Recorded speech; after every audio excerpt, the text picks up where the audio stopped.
Graças ao Pai, boa noite. Boa noite. Hoje, por incrível que pareça, tudo cooperou para que eu chegasse cedo em casa. Fui para um lugar tranquilo. O ônibus, quando eu cheguei no ponto, ele saiu. Quando eu desci no Brasil, passou o ônibus vindo para a vila.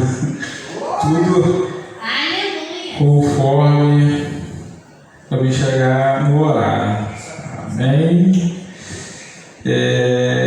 Eu estarei ministrando a palavra lá no livro de Êxodo. Êxodo 2, versículo 11. Espero que vocês me ajudem, porque grande é o nervosismo, mas as pernas ficam bambas para tremedeira, mas a palavra do Senhor tem que ser ministrada. Amém? Lá em Êxodo 2, versículo 11. Anos depois, já adulto, Moisés foi visitar o seu povo e descobriu que eles eram forçados a realizar trabalhos pesados. Durante a sua visita, viu um egípcio espancar um hebreu, um homem de seu povo. Olhou para todos os lados e, não avistando ninguém por perto, matou o egípcio em seguida. Escondeu o corpo na areia. No dia seguinte, quando Moisés saiu novamente para visitar seu povo, viu dois homens brigando. Por que você está espancando seu amigo? Perguntou Moisés, ao que havia começado a briga. O homem respondeu: quem nomeou o nosso príncipe juiz? Vai me matar como matou o egípcio? Moisés teve medo e pensou: com certeza todos já sabem o que aconteceu. E de fato, o faraó tomou conhecimento do que havia acontecido e tentou matar Moisés, mas ele fugiu e foi morar na terra de Midian. Quando chegou a Midian, estabeleceu-se junto a um poço. Somente até aqui. Aleluia. Vamos lá. Todo mundo conhece a história de Moisés. Moisés ele foi criado por uma egípcia, mas antes disso acontecer, o faraó, quando viu que o povo hebreu estava crescendo de forma assim muito rápida, ele queria fazer um controle da natalidade. Amém? Aleluia. Glória a Deus. Aleluia. O faraó queria fazer um controle de natalidade. E o que o faraó fez? O faraó ordenou que as parteiras, toda vez que nascesse um filho, uma criança do sexo masculino, que matasse, e toda criança do sexo feminino que deixasse viver. Mas ele viu que isso não estava funcionando, as parteiras com medo do Senhor foi lá e não estavam fazendo aquilo. Mais na frente, o faraó pediu que todas as crianças do sexo masculino fossem afogadas.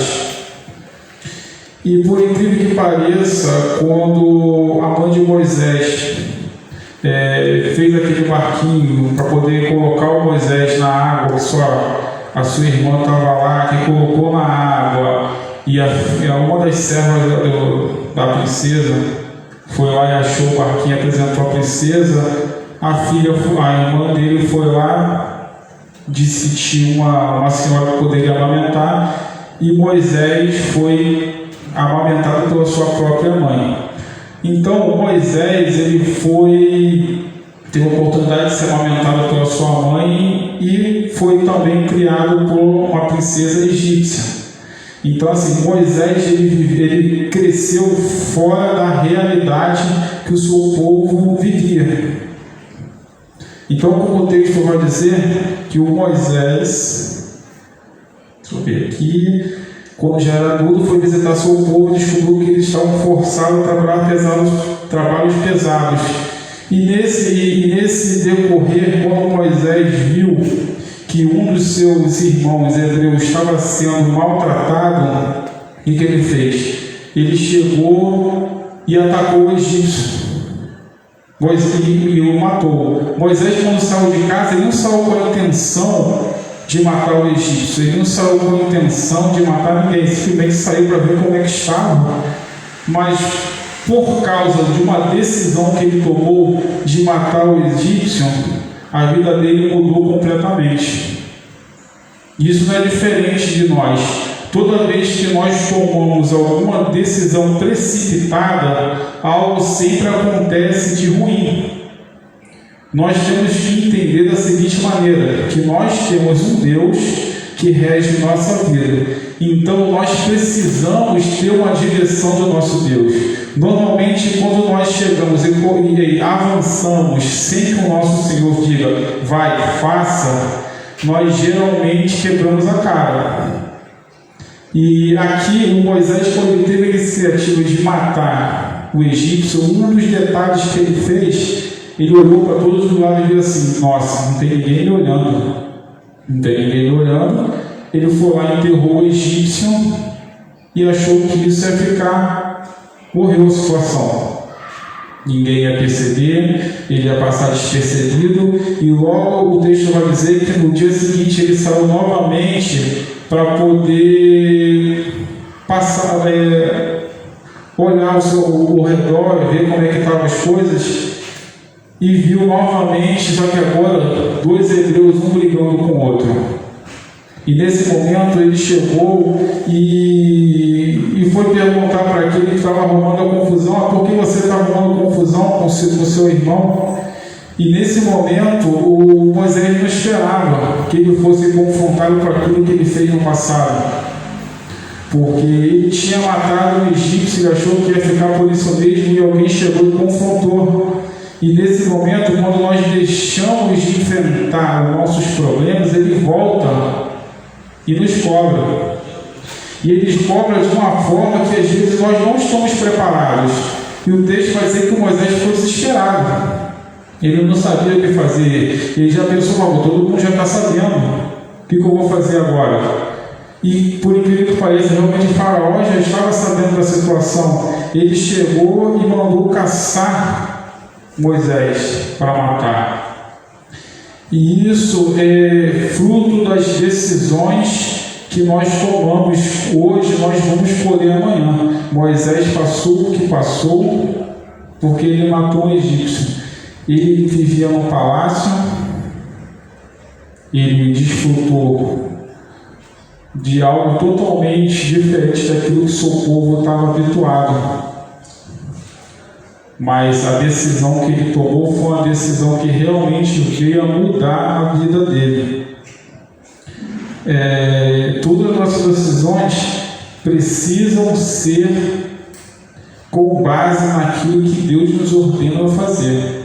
Porque, como eu falei, diferentemente daqueles que não servem a Cristo, que estão acostumados a quando algo dá errado, simplesmente dizer assim, aconteceu porque tinha que acontecer.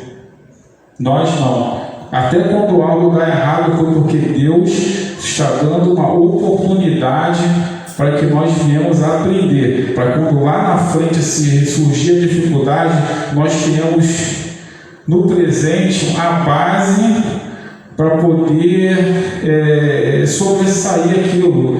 Nós vamos ter como nos defender sobre a situação que foi armada. Então, se Moisés não tivesse matado o egípcio, ou então tivesse enfrentado a situação, talvez o desfecho tivesse sido diferente. Mas vamos dar continuidade, e mais na frente nós vamos ver que depois desse decorrer, Moisés ele foge, ele vai para Midian. E quando ele vai para Midian, ele passa pelo deserto. E algo interessante que muitos cristãos dizem, até como o cantor Lázaro cantava, que o deserto é a escola do Senhor. Ou pode até ser, o deserto pode ser a escola do Senhor. Mas quando você está no deserto sem um professor, é só deserto. Então, quando nós estivermos no deserto, quando nós estamos com o Senhor, o deserto realmente é um aprendizado. E Moisés passou por aquele deserto sozinho, deserto escaldante, e quando ele chegou em Midian, ele enfrentou algumas pessoas, alguns pastores que estavam ali atrapalhando.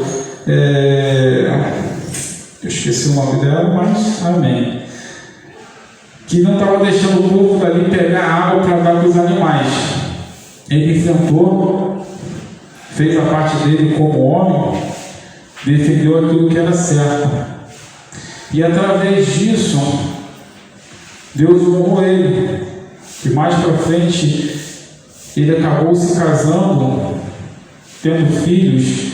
Isso mostra que Deus pode fazer algo diferente na nossa vida. Deus restituiu a vida de Moisés.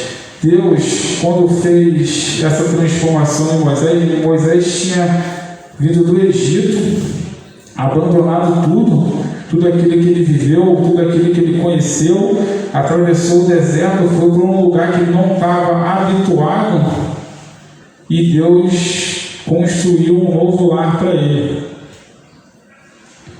E isso, depois que nós enfrentamos nossos medos, nós confrontamos as coisas que vêm acontecer na nossa vida, em vez de nós simplesmente deixarmos passar, quando nós nos posicionamos como cristãos verdadeiros e simplesmente não abaixam a cabeça e enfrentam as dificuldades, independente que isso não venha agradar o nosso ego, a nossa moral, mas nós fazemos simplesmente porque aquilo que é certo, aquilo que Deus quer que nós façamos, aí sim as coisas vão andando de forma correta. Então, um dos ensinamentos que eu tirei, porque quando eu estava lendo a passagem, ela falou muito comigo, porque não podemos simplesmente deixar para lá, não podemos deixar as coisas sem ser resolvidas. Nós precisamos enfrentar as coisas de cabeça erguida, porque nós somos exemplo para o mundo que tem aí fora. Se nós simplesmente andarmos de forma totalmente errada, ou de forma que nós tentamos esconder as coisas, achando que vai passar batido, exemplo prático, os irmãos que da igreja pregam que bebida alcoólica é errada, prega que tatuagem é errada, mas escondido vai lá, bebe, se tatua e prega uma coisa e vive outra. Então, isso lá na frente alguém vai chegar e vai apontar lá. Ele fala no púlpito e chega na vida real, ele não faz. Isso não é só que fala no púlpito, isso também para os irmãos que congregam na igreja, porque muitas das vezes quem está no púlpito não tem uma quantidade de pessoas que tem acesso. Às vezes a pessoa que está como membro, ele conhece muito. Eu sou um exemplo, eu quase não falo com ninguém no meu ciclo social, eu só falo sempre com as mesmas pessoas, mas todas as pessoas que são muito comunicativas. E essas pessoas que são muito comunicativas, às vezes quando elas falam as coisas, entendeu? Elas agem de uma forma, elas falam de uma forma e agem de outra. E o cristão não pode ser dessa forma. Da mesma forma que ele fala, ele precisa agir. E quando nós fazemos tudo da forma correta, aí sim Deus vai mostrar o propósito que Ele tem para a nossa vida. Aí sim Deus vai chegar e vai dizer assim: não, você está andando de forma correta, então eu vou te abençoar, eu vou chegar e vou mostrar que eu sou Deus na sua vida. Eu vou chegar e vou dizer assim: não, agora sim, agora você está andando de forma correta. Agora aquilo que você me pediu em oração, agora eu vou fazer. Aquele sonho que eu te dei, agora que você se colocou em posição, agora sim eu vou fazer. Amém? Então, a pergunta que eu deixo para você: qual o propósito que Deus tem para a vida de vocês? Será que vocês já pediram esse propósito para Deus? Será que Deus já revelou esse propósito para Deus? Será que a vida que você tem com Cristo é uma vida que você foge o tempo todo dele, ou é uma vida que você está ali presente para fazer algo de Deus? Aleluia, Jesus. Amém? Agora não tremi tanto para não beber água. Aleluia. Então nós precisamos estar sempre de cabeça erguida, sempre enfrentando nossos problemas. Nunca, de forma alguma, nós podemos ocultar ou tentar ocultar algo do Senhor, porque isso é praticamente impossível. Você está desperdiçando o seu tempo. Amém? Aleluia. Então, que nós possamos estar sempre vigilantes quando nós vamos tomar nossas decisões, que nós possamos estar sempre atentos a quando vamos dar nós possamos sempre estar atentos quando vamos fazer algo para o Senhor, quando vamos fazer algo para alguém, porque sempre vai ter alguém nos vigiando para poder nos apontar.